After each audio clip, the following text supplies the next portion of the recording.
Corpse Killer on Sega CD and 32X, as well as Saturn. Wow, I'm so excited right now. Look, there's no point in beating around the bush. I fucking hate this game. It's not that Corpse Killer's unplayable or even all that bad. For me, it's simply, you know what? Let's just start over. As you can see here, I have 3 different copies. The Sega CD version came first, followed by the 32X CD, and then finally the Graveyard Edition on Sega Saturn. Rest assured, I'll be commenting on all 3, starting with the original. Being a digital pictures game, it makes extensive use of full motion video. If you're at all familiar with games like Sewer Shark or Night Trap, you can expect natural performances in A-class story. I'm sorry, I couldn't even do that shit. You're a nameless soldier sent to a tropical island that's been seized by the maniacal Dr. Hellman, played by the late Vincent Schiavelli. You may remember him best from movies like Ghost, Batman Returns, and Tomorrow Never Dies. Why a talent like Schiavelli would agree to appear in this drivel is beyond me, but whatever. I guess celebrities have bills too. Anyway, Dr. Hellman has somehow combined voodoo with modern science, creating an undead army. How this works, I have no fucking clue. Already it sounds like a sci-fi movie of the week. Like every other mad scientist, Dr. Hellman wants to unleash this zombie horde on civilized society. That's where our hero comes in. He parachutes onto the island and gets stuck in a goddamn tree, so we're immediately imbued with confidence when suddenly a zombie attacks. Not bad, really. It looks way better than anything in House of the Dead, I'll give it that. Lieutenant Totefic is saved by Winston, though I'd much rather refer to him as Chewbacca. Think about it for a second. He's charming, helpful, and talks a whole lot of gibberish. Yeah, we gon' party some now, huh? I not so dumb, bruh. Bet you bad, man, I with that shooting iron, huh? I've heard my fair share of thick accents, but this is almost impenetrable. No lie, for the longest time I thought he was saying this. Yeah, we gon' party some now, huh?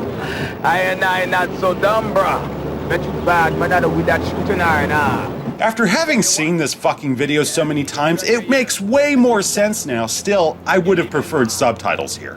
Fun fact, Winston's played by Jeremiah Burkett, who would appear in countless television shows and even movies like LA Confidential. Yeah, he was Sugar Ray Collins. You guys were all passed out when we arrested you. Were you hopped up, Ray? I ain't got shit to say till I see a judge. Digital pictures didn't ruin you, bro. Right on. Unfortunately, Chewie's not your only friend. Julie Barnes shows up after your first engagement. I'll be calling her Willie Scott from this point onwards, since she's about as annoying, if not more so.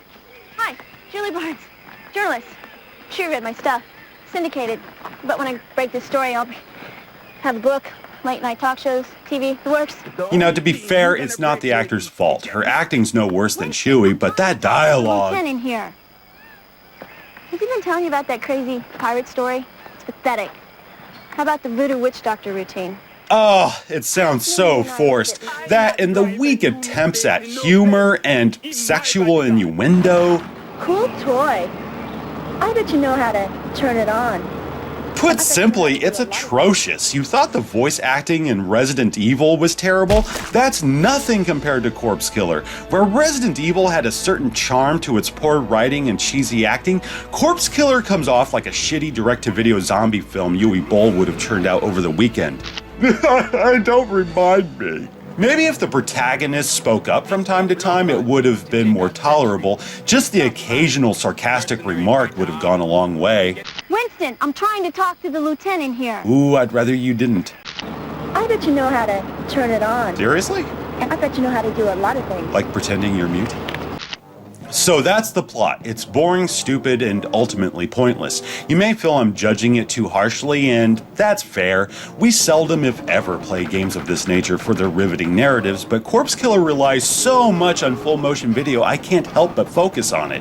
Every time you beat a stage, you're shown another cutscene, like a reward for making it this far. Thankfully, you can skip these sequences and get in the game too sweet.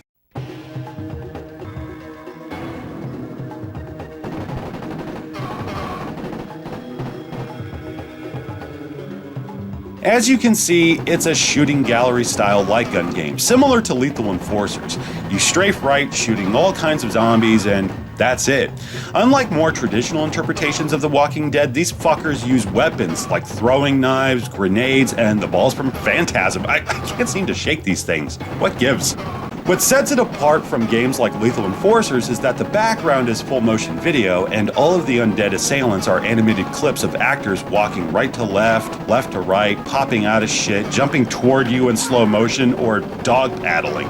Yeah, I know it's supposed to look like they're walking toward us, instead it looks derpy as fuck. Why didn't they just place the actors on a treadmill for these shots? I laughed my ass off the first time I played this. It saddens me to say that the novelty's worn thin. There's a special zombie called Shadow Man that flashes from white to black. Shooting him while he's white will kill every on-screen enemy, shooting him while black will hurt you, and only you. So, white is good, black is bad, got it. Wait, what? Forget it. The zombies aren't scary in the slightest. They're not even threatening. I mean, it's like they raided a spirit shop and said, "Hey, you know that student film we were gonna make? Yeah, it's going to be a video game now. Let's go ahead with the plastic knives and shit. That will be rad." I do like shooting these zombies though, for no other reason than they look like Fred Durst. Try sticking that up your yeah, fucker. The enemy placement seems random. There are sequences where it's obvious they had, at the very least, an idea as to how it was supposed to be staged, like the gate, for example.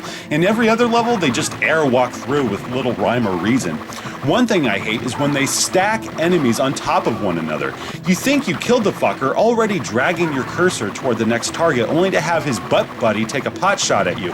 I didn't even see his ass. I hate the projectiles too. So often they'll bleed into the backdrops, making it that much harder to draw a bead. It's dumb. Even the backgrounds look lame. Every stage so far has been set during the day or dusk or whatever. Nothing really happens in these background plates, which is disappointing. The fact that we only move right to left is just sad. I mean, they could have done so much more. Since we're stuck in this first-person view, why not have it so we move through the environment, like Virtua Cop? It's on rails, sure, but it's way more exciting than this. They could have had a Steadicam operator run through the set, pause for a moment for some action, then move on to the next spot. That would have been more interesting than this agonizing scroll to the right. That's another thing. If you're just gonna do the same shit as every other game of this type, then why make it full motion video? Look at these backgrounds. Nothing's happening. They couldn't have added some flaming barrels or scared villagers running around in the distance. You know, fucking anything that would have justified the leap to live action. This could have been achieved with a still image, like Lethal Enforcers. It didn't need to be FMV. It does nothing to elevate the presentation, making it nothing more than a gimmick, and a shitty one at that. Another thing you may have noticed is that you never have to reload. You're given infinite ammo, which is fine, I guess, though it makes for a dull game of target practice. There is a strategy to reloading for its 1 second of vulnerability that can cost you dearly. In Corpse Killer, this dynamic's been replaced with ammo switching. Certain zombies won't go down with standard ammunition, so you'll need to run around the island looking for armor-piercing rounds and Datura. Datura can be used to heal you partially or make special bullets. Datura rounds work against these Day of the Dead looking bastards and bosses whenever they appear. Datura is essential for killing bosses, but you don't need to collect as much as you think. If you hold down the fire button while tapping B, you get a free Datura round with every press. So much for that shit. For the straw man, it's fine, though you'll want to stockpile this stuff for boss encounters.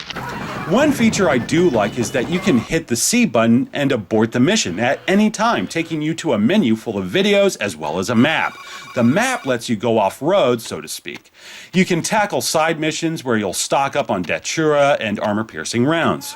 You can go on treasure hunts with Winston or act as Julie's chauffeur while she snaps some incriminating photos of Chilean fruit bats dry-humping elephant seals. What? I'm guessing. How does it control?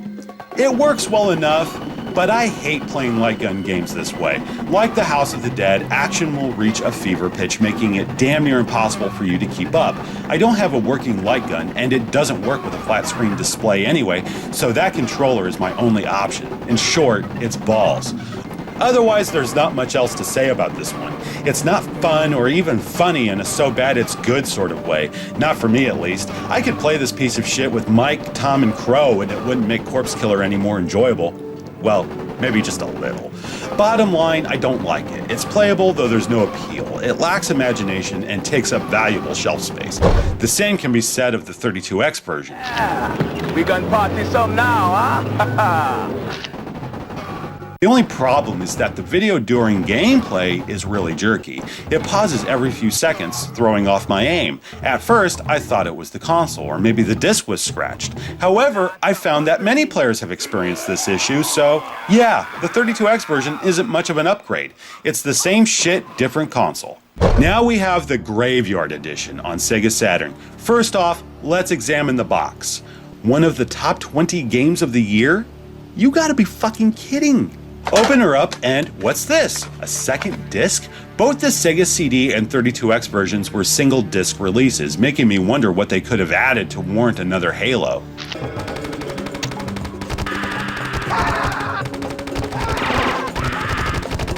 I must admit, the video is impressive. As I mentioned in my Panzer Dragoon review, full motion video rarely filled the screen. With Corpse Killer, it looks pretty damn good. They could have cheated with the border like all the other versions, but no. The video is less grainy, more detailed, and even brighter. If I didn't know better, I would have sworn this was a VCD. Now that is an achievement. Gameplay remains the same, though it's more arcade-like with items and power-ups falling from the sky, way more enemies that attack with a ferocity comparable to 28 Days Later, and holy shit, what was that? That's a desperate attempt at a jump scare, that's what. Neat idea, though not executed well. At least they tried. Another change is the difficulty setting. We have normal, bloodthirsty, and cannibal. Interest peaked. What the fuck? This is just insanity! My god, even on the normal setting, gameplay is much faster.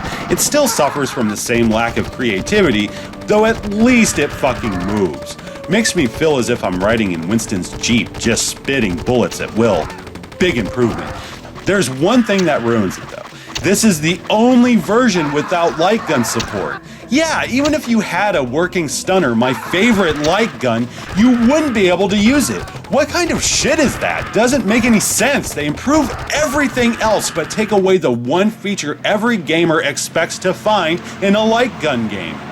Admittedly, the cursor moves a lot faster, probably to make up for the breakneck pace. In that respect, it is better than the Sega CD and 32X versions as far as controls are concerned. You know what? Looking back, I gotta say, I think the Graveyard Edition is the best of the bunch. It may lack light gun support, but the AV quality in conjunction with the pacing make for a more enjoyable game. Besides, it has the best pause screen ever.